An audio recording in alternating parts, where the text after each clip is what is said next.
एक ऐसा झूठ है जिसे हम सब रोज सच मानते हैं और हमें इसका अंदाजा तक नहीं होता। आज हम उस धारणा को चुनौती देंगे जो हमारे वजूद के बिल्कुल सेंटर में है कि हमारे फैसलों पर हमारा अपना कंट्रोल है। हम सबको यही लगता है ना, कि हम अपनी जिंदगी की ड्राइविंग सीट पर हैं। सुबह की कॉफी से लेकर करियर बदलने तक हर छोटा बड़ा फैसला हमारा अपना होता है और ऐसा महसूस करना बिल्कुल नॉर्मल है। लेकिन क्या हो अगर आपको पता चले कि आपके दिमाग ने आपसे एक बहुत गहरा राज छिपा रखा है, एक ऐसा सच जो कंट्रोल की इस पूरी फीलिंग को जड़ से हिला सकता है, कि शायद फैसले आप लेते नहीं, बस आपको बाद में बताए जाते हैं। तो चलिए इस रहस्य की गहराई में उतरते हैं। पहला पड़ाव है दिमाग की बढ़त।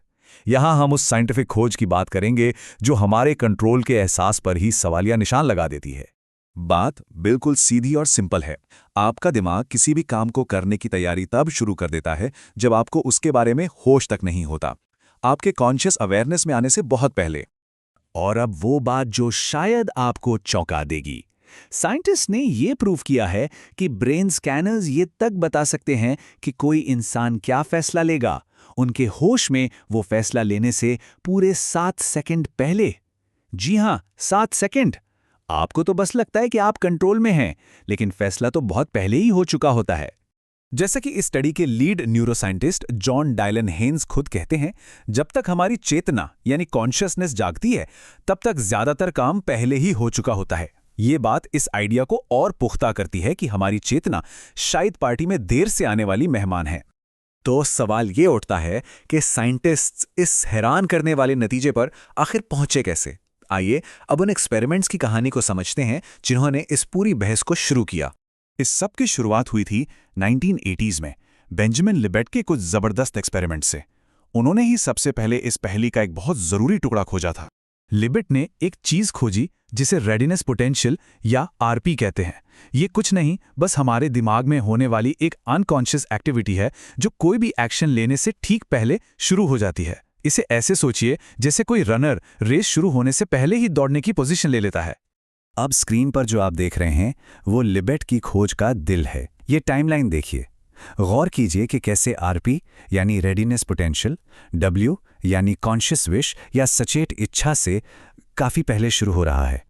चलिए इस टाइमलाइन को थोड़ा और सिंपल करते हैं। एक्शन होने से 550 मिलीसेकंड पहले दिमाग में अनकॉन्शियस हलचल शुरू होती है। फिर एक्शन से सिर्फ 200 मिलीसेकंड पहले उस काम को करने की कॉन्शियस इच्छा पैदा होती है और फिर 0 पर एक्शन हो जाता है। मतलब साफ है, आपके मैं ये कर रहा हूं सोचने से लगभग आधा सेकंड पहले आपका दिमाग उस काम की तैयारी शुरू कर चुका होता है। ये आधा सेकंड का गैप छोटा लग सकता है, पर ये सब कुछ बदल देता है। तो क्या इसका मतलब ये मान लें कि फ्री विल या स्वतंत्र इच्छा सिर्फ एक धोखा है? रुकिए, कहानी अभी खत्म नहीं हुई है।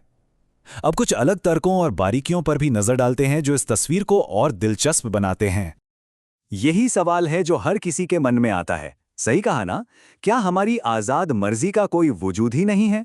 क्या हम बस अपने दिमाग के लिखे रास्ते पर चल रहे हैं? देखिए, इन एक्सपेरिमेंट्स की बहुत आलोचना भी हुई है। लोग कहते हैं कि एक बटन दबाना कौन सा बड़ा फैसला है। क्या ये बातें घर खरीदने या नौकरी बदलने जैसे बड़े कॉम्प्लेक्स फैसलों पर भी लागू होती हैं? साथ ही ये भविष्यवाणियां 100% सटीक भी नहीं होती।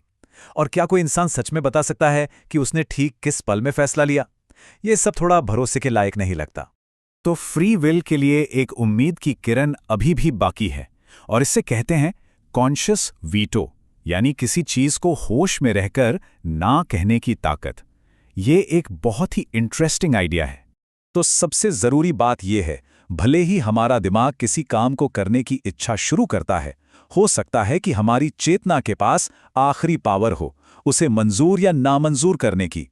इसका मतलब यह हुआ कि चेतना शुरुआत नहीं करती, बल्कि एक गेटकीपर की तरह काम करती है जो फाइनल अप्रूवल देती है। और ये सब हमें हमारे आखिरी और सबसे गहरे सवाल पर ले आता है, तो आखिर फैसला ले कौन रहा है? आइए देखते हैं कि ये हमारे स्व यानी सेल्फ के आइडिया को कैसे बदलता है। साइकोलॉजिस्ट डैनियल वॉगनर कहते हैं, जानबूझकर काम करने का हमारा जो एहसास है वो ज्यादातर एक बहुत ही कन्विंसिंग कहानी है जो असल में सच नहीं है। उनका मानना है कि कंट्रोल की ये फीलिंग एक कहानी है जो हम खुद को काम होने के बाद सुनाते हैं ताकि सब कुछ समझ में आए। इसे ऐसे समझिए, पुराना नजरिया था कि चेतना एक कंपनी के सीईओ की तरह है जो सारे फाइनल डिसीजन लेता है। लेकिन नया नजरिया यह है कि चेतना सीईओ नहीं बल्कि एक प्रेस सेक्रेटरी है जिसका काम बस उस फैसले की घोषणा करना है जो पर्दे के पीछे कहीं और पहले ही लिया जा चुका है। तो शायद असली लड़ाई आप बनाम आपका दिमाग है ही नहीं, शायद हमें खुद को ही एक नए तरीके से देखने की जरूरत है। ये होश में होने का एहसास, ये अनकॉन्शियस तैयारी, ये सब एक ही बड़ी प्रक्रिया का हिस्सा हैं और वो पूरी प्रक्रिया ही आप हैं। तो अब अगला फैसला जो आप लेंगे, सोचिएगा, क्या वो सच में आप ले रहे हैं या आपका दिमाग? या फिर क्या इन दोनों में कोई फर्क है ही नहीं?